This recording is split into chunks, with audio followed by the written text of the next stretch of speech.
It's a beautiful game. You know, it seems to me when YouTubers talk of politics, they start from the wrong foundation.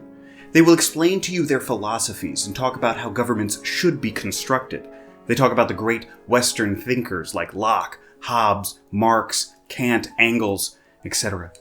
I used to think that politics was sitting in a cafe late at night discussing these men and their works over coffee. Do you hear the people sing? But that's not how it works in the real world. Politics is not about how governments should be formed. Rather, it's about the accumulation and utilization of power. Normative political theory is probably what you think of when you think of political theory in general. It's based on the idea of what people ought to do or not do.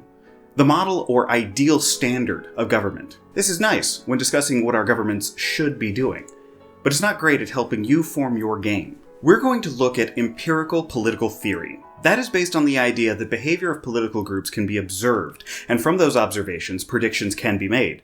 The more data you feed into the theory, the more it is confirmed or disproven. This is the mechanical explanation of how political actors behave, and thus more elucidating for the purposes of world building for your game. Any discussion on how to play a politically complex role-playing game must discard the normative philosophy of 18th century European intellectuals.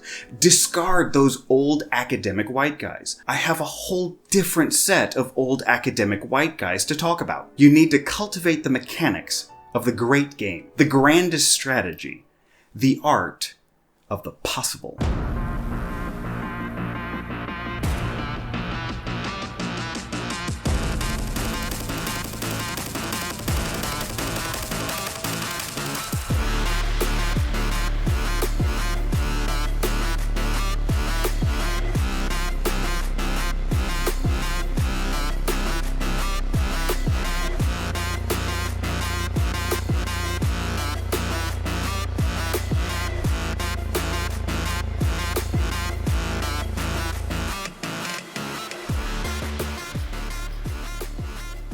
Political philosophy is engaging and fun to talk about, but I feel it's not very useful for either understanding politics or running a complex political game. Picture this in your mind. Think about watching politicians. When was the last time a politician you know of quoted or cited an Enlightenment philosopher? I can't think of the last time a politician in the United States cited any philosophers. That's not just a public relations move. I worked for a time in the Texas Capitol for a couple of representatives. I also worked for lobbyists, and I've worked on political campaigns, and we never talked about it. Democrats don't talk about Marx, Republicans don't talk about Hobbes. What we did talk about was power, and how to win the game. That's not to say we were without philosophy, moral compass, or that everyone was an amoral, power-hungry ambition machine bent on feeding their own egos. We had goals and ideas that we felt would improve the lives of our fellow human beings. But talking about what we wanted wasn't enough. First and foremost, we had to win the game. Only when we had the power to act could we make those changes. Power is key. Power is the most important element. Power is the ability to make others think or act the way you want them to. But power comes in different forms, and the possession of power does not allow for the utilization of that power recklessly. Understanding the fundamentals of power can make your non-player characters pop. Only when you grasp these concepts can you really manipulate them to create believable good and bad leaders. I would also like to note that I am not making any judgment calls on how these are used in the real world. Power is a tool, and how one wields it is key, but I don't think there is an inherent morality in power itself. Now, you don't have to use any of these recommendations, and different people have different influences. These are mine, and what I think about when forming non-player characters. But I think this video will help you if you want to make more convincing politically complex games. And if you like this video and want to support the channel, please be sure to hit the like button and subscribe, and share this video around. And let me know in the comments how you think about a politically complex role-playing game. How do you form your NPCs, and what influences you? Books, movies, TV shows, classes you've took, or even YouTube videos. Themes are for 8th grade book reports. David Benioff, showrunner, Game of Thrones. When you're running a politically complex game, you have to ask yourself a few basic questions. First, how much of your campaign is going to be about the political situation? Think about a show like The West Wing. Okay, sidebar. If you were a political nerd in the early 2000s, you watched this show. It was like church to you. I don't know anybody with a degree in political science around my age that wasn't obsessed with this show. If you want to peek into what my friends and I were talking about in college, watch the show. Imagine us sitting around a table, dreaming of wearing suits, and being on walk-and-talks with the presidents of the United States. The West Wing is a show about politics. A rather idealized version of American politics, where the problems of the day can be solved by our plucky heroes by the end of the episode, or, worst case, the season. It has some side stories about the personal lives of the people involved in the White House, but first and foremost, it is about the game of power, gaining it, wielding it, its strengths and its shortcomings. If you're running this type of game, combat may not be an issue. Maybe you're running it in Cortex Prime or something. And the idealistic or unrealistic parts of this show may not necessarily hurt your game, as it does create drama and compelling choices for your players. Maybe you're playing a game like Game of Thrones. That show had two main storylines, the White Walkers and who will sit on the Iron Throne at the end. Both are connected to politics, but there are some characters who could go on quests that could be easily converted into adventures. Finding a three-eyed raven? Adventure. Capturing the White Walker to take to King's Landing? Adventure. Looking for the cure to the grayscale? Adventure. But the majority of that game is either focused on the political maneuverings to win the throne, or gathering the alliance and resources to fight the White Walkers. Maybe the political situation is in the background. In my games, the politics of the world takes a back seat while the adventurers are just starting the campaign. It doesn't make sense to me that people who are wandering adventurers would have any effect on politics right from the beginning. But eventually they become movers and shakers. A politically complex game isn't about economic reform or labor policies or even freedoms like speech or religion. To me, if you want to get into that, you're actually playing a philosophically complex game, which can be fun too. No, a political game is a game of power struggle. You must think about power complexly as well. Power is not a hierarchy. I think people view power as a pyramid, with the leader on top and the lieutenants below, middle management in between, and the lowly peasants on the bottom. That's not the case. Power is more of a web. There may be a person who has power over a lot of people, but there are also people with power over them, even if it's in a small category of power.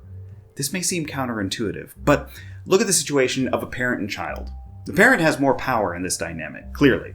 If you were to make a pyramid of power, parent has it all, child has none. But any parent knows that the children do possess power over their parents in real ways. And children will use that power. If you've ever acquiesced to a child to prevent or calm a tantrum, you understand this dynamic. That isn't to say that the child is in charge, but in certain situations, the child has power.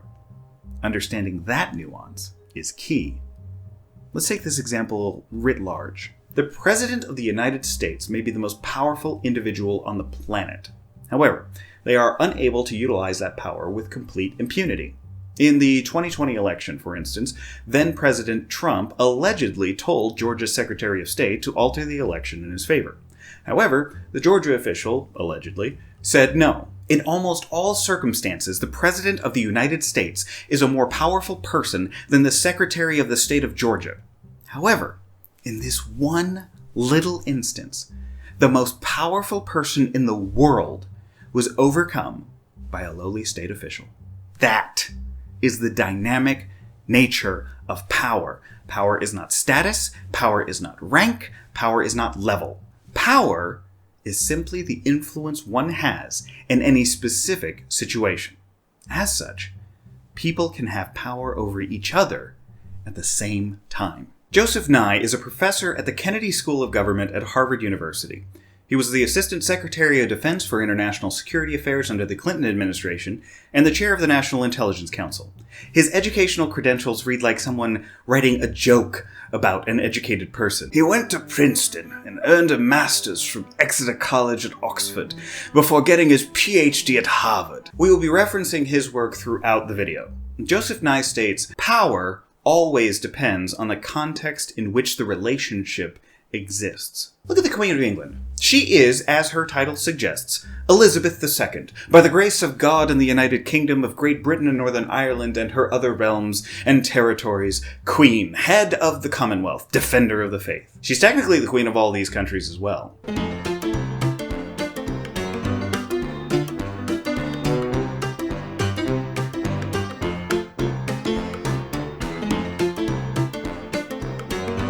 And that list used to be much, much longer. It actually shrunk while I was writing the script for this video.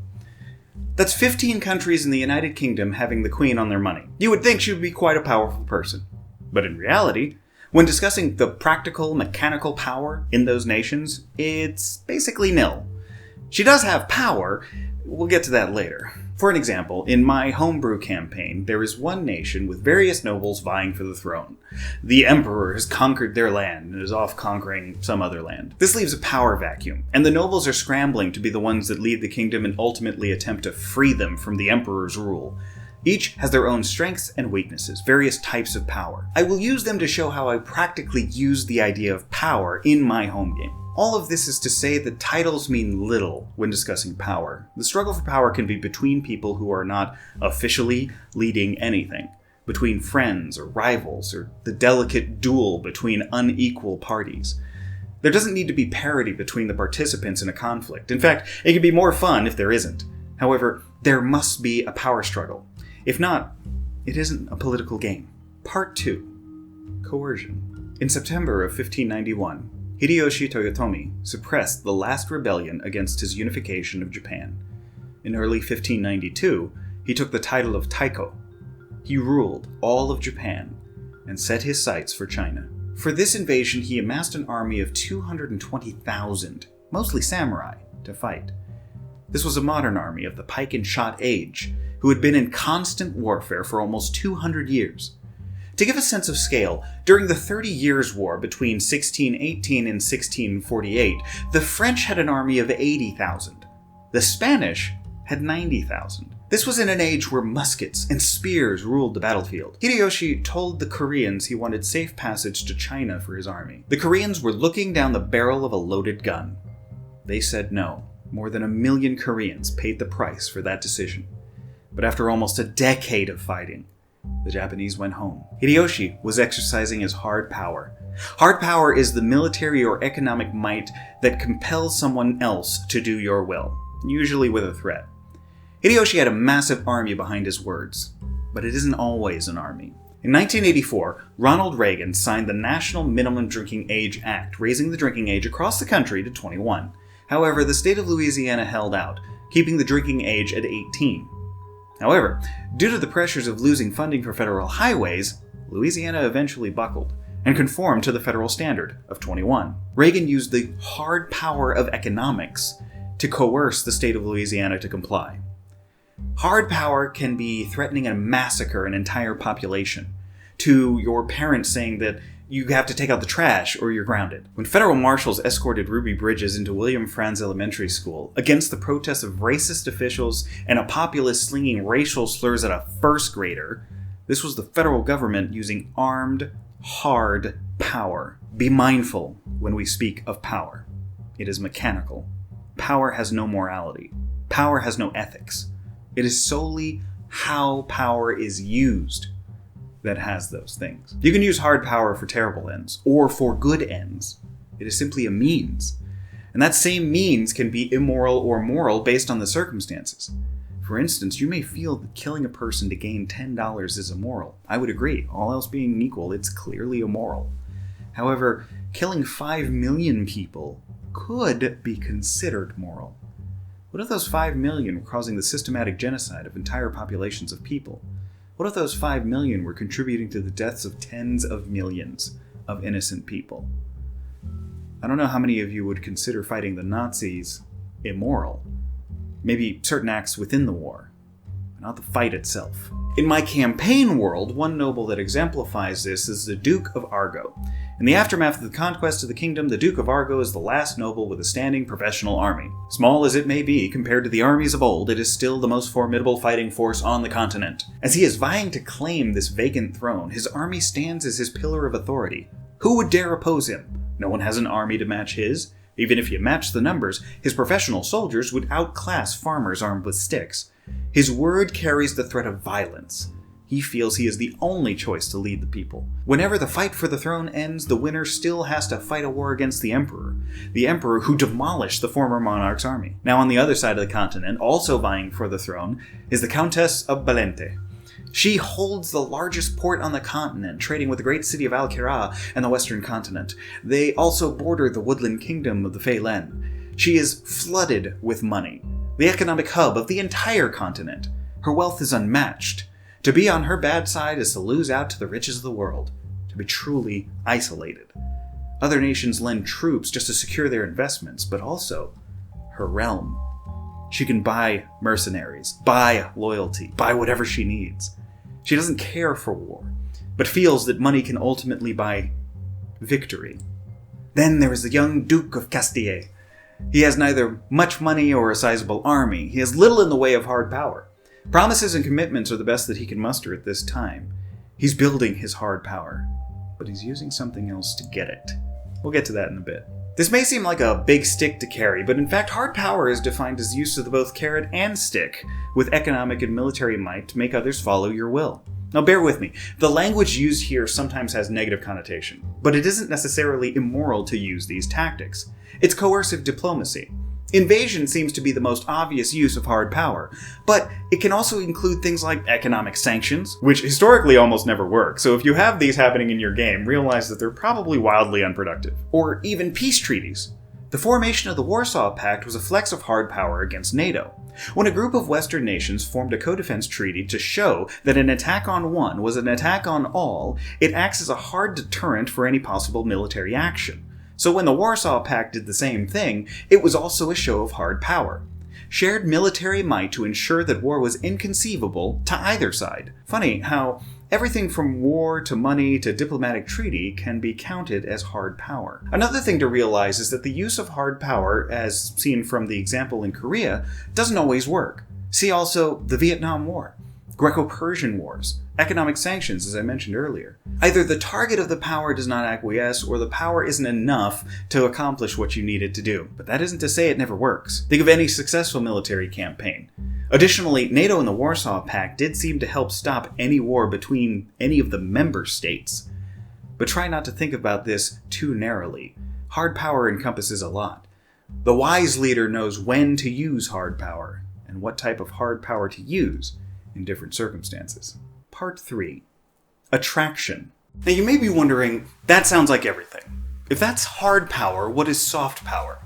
Soft power is the power of attraction, the ability to have others do what you want without asking anything in return. It's the power of inspiration. It's the aspect of power that everyone seems to miss. Let's take a look at the legend of King Arthur. Why is he the king? Because he pulled a weapon from a rock? Because of some water lady gave him a sword? Strange women lying in ponds distributing swords is no basis for a system of government. If you break it down, you could say that. You could say he's the heir to the throne. That misses the point. He is the king because he is perceived to be the legitimate ruler by the others. This perception is where his power comes from. He didn't force people to kneel to him via force of arms. He didn't coerce them with money. He didn't make a deal with anyone to reward them for their loyalty. He is bestowed with the idea of legitimacy, and that granted him power. After he was king, he established the Knights of the Round Table. Why round? To show that everyone was equal, and that none of his knights or nobles could claim that they were superior to others. Let's look at the legend of Sir Parsifal. He's living in seclusion until Knights of Camelot come by and regale him with tales of the court. He learns of the Round Table and of the king. Hearing such stories, he decides to go to Camelot and join the court. He is in no way coerced to do so. He just does it because he believes in what Camelot means and who Arthur is. He is seduced by the idea of Camelot, and that is soft power. You see it all the time in history and today.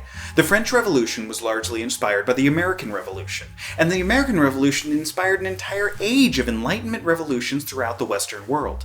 Say what you will about the Founding Fathers, there is a reason why the story of the American Revolution is so inspiring to people. They led with Enlightenment ideals, and we who were born and raised in Western cultures absorbed these from nearly all fronts.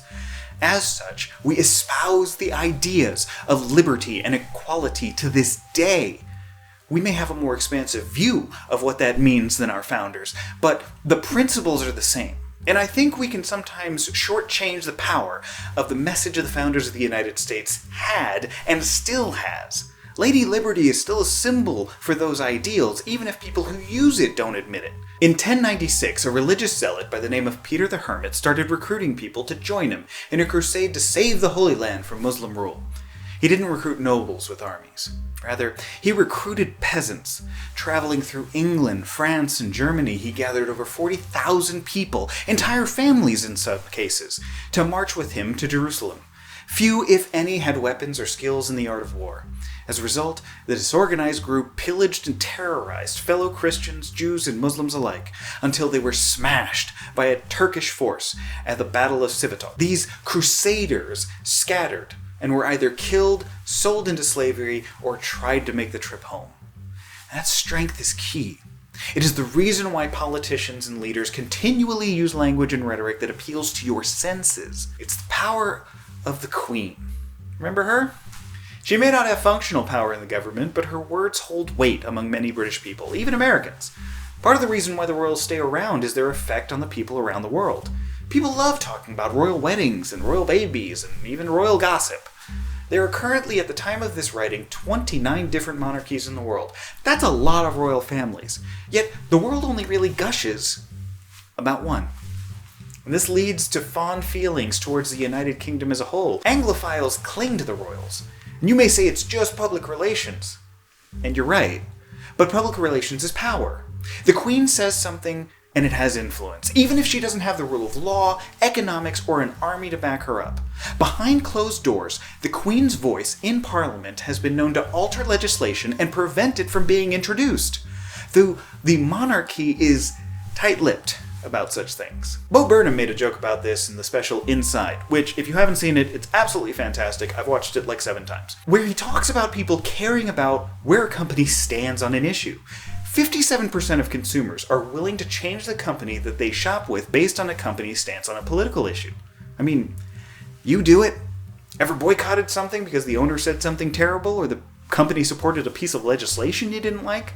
I mean, half of Twitter is just people calling out others to stop supporting something because someone said something they didn't like. People don't care about the nuance. I mean, you folks care about the nuance, that's why you're watching my channel, but most people don't care about the nuance. They just want you to feed their ego and look humble. That's soft power in action. They want you to keep your soft power over them by conforming. But people don't have to like it when you use soft power on them. Take, for instance, the United States. As the most powerful economy in the world, it is sometimes in the best interest for other nations to do things to help the United States, even without the US asking for it, because of its pivotal role in the global economy. As the former high-ranking Japanese official Nihiro Amaya said, "Whether we like it or not, there will be no free world or free trading system if the United States does not preserve it for us." And soft power can be used to do so much. Anytime you see a person you like or follow highlighting something and you go check it out, they're exercising soft power. If you found my channel because someone with a ton of followers said, "Hey, this legal kimchi guy is pretty cool," then that was them exercising soft power to direct you to me. And I'm grateful for that. As I said before, power has no morality. Soft power is no different. Pablo Escobar was a horrifying individual, responsible for countless deaths in his rise to power as the most powerful drug kingpin in the world, the wealthiest criminal in history, and for 7 years in a row, he was the 7th richest person on the planet. He also gave a lot of money to revitalize neighborhoods throughout Colombia that were ignored by their own government. As such, there are still neighborhoods that bear his name with pride, where he's considered a hero. When he fled prison, he hid in one of these neighborhoods until his death in 1993. Him giving his money was not for protection.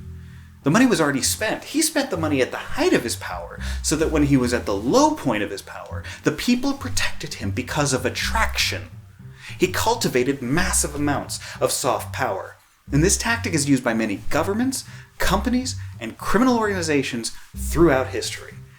And it's effective when used properly. Power without price, influence without threat. Pablo Escobar was showcasing how to use both. As Joseph Nye would say, smart power means learning better how to combine hard and soft power. Soft power works differently with different folks, depending upon their circumstances, culture, position in life, age, occupation, and so many other things. In my homebrew world, for example, the Duke of Argo states that he should be king. He's a soldier, and he organizes his kingdom as such. People are inspired by his military leadership and feel that if you can command armies, you can lead countries. And this seems to be a common sentiment. 26 of the 47 presidents, 55% of them, have been veterans. However, only 7% of the United States population as of 2019 were veterans. That difference is telling. Julius Caesar gained fame, renown, and public support via victorious military campaigns. So among many, military prowess can provide power. Those even outside of the Duchy of Argo would support his rise to the throne as they feel that after the war, he's the best to lead the troops against the Emperor. He's battle-hardened from holding back the Shadowlands creatures of chaos. He has no fear. The Emperor is a powerful enemy to him, but just another trophy. He wants to prove himself as the greatest warlord the world has ever known, toppling giants.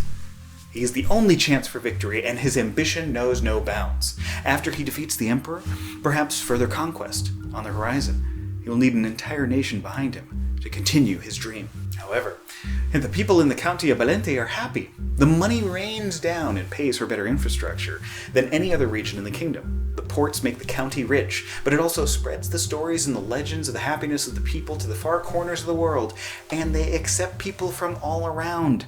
Of the areas of the kingdom, Valente is the most accepting, the most tolerant. Very little of the racism in the kingdom exists inside of this county, as they constantly live side by side with people from all over the world. Many foreign kingdoms have great relationships with Valente, and so the Countess feels that she can assist in creating a coalition of nations to fight the Emperor. The cosmopolitan nature of the county, coupled with the story spread around the kingdom and the world of the happiness of the citizens, have many aspiring to be like them. They want a leader that can form a lasting peace after the war. They want to be like the people there, not wanting for food, being tolerant of others. In short, she's attractive because of the promise of happiness. Nobles that care for their peasants, peasants who work for their nobles, happy peasants working in the field don't cause unrest. The commerce continues, the money flows, and the Countess is the richest person in the land. But as queen, she could be the richest person in the world, and above all, she wants to hold the golden reins of power. Then there is the young Duke of Castille, an idealist, educated in the great city of Alquerá. He wants to incorporate new ideas into the land.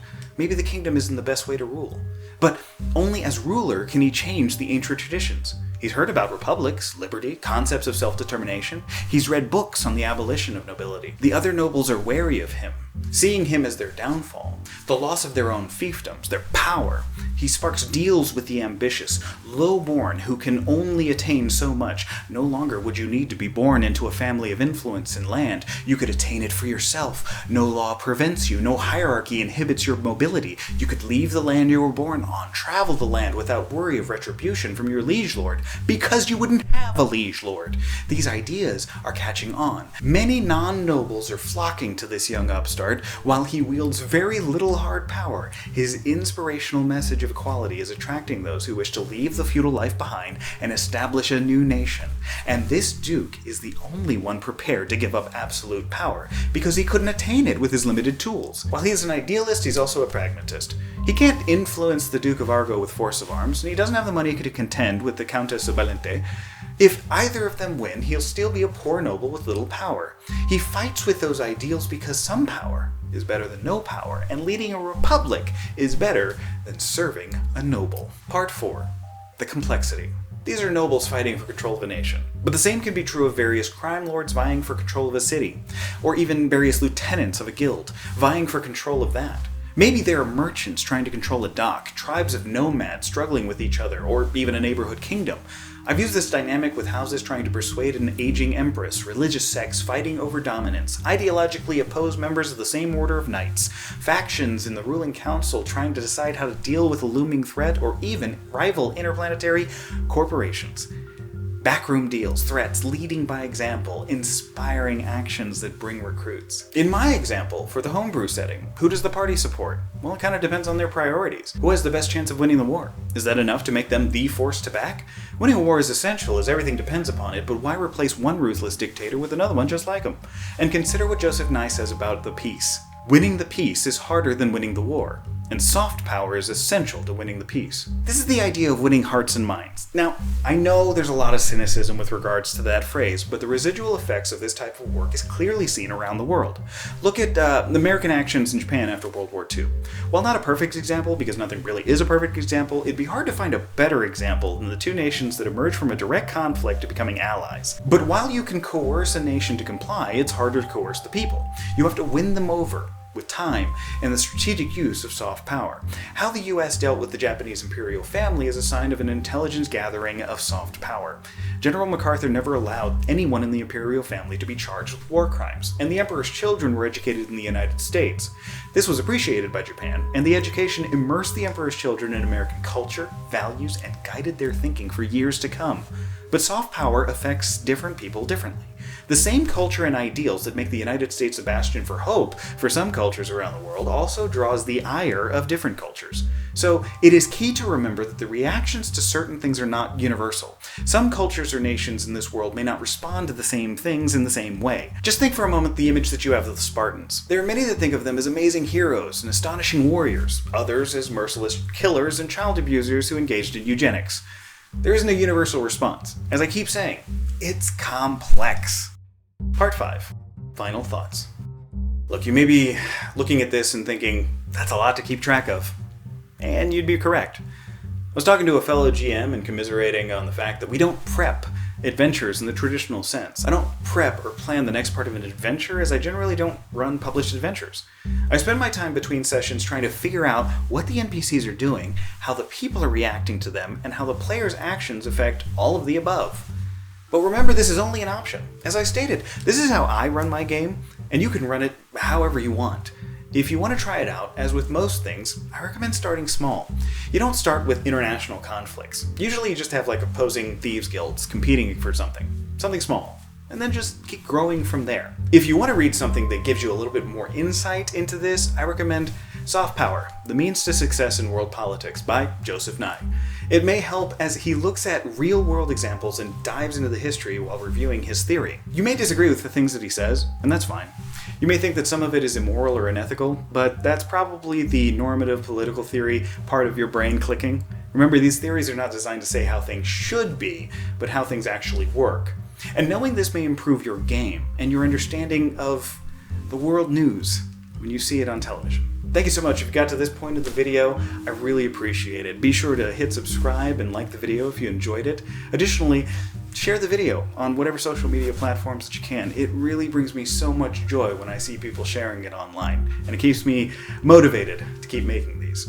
I'll continue with this series on how I form politically complex games in the next video, and I hope to see you there. Thank you so much for watching.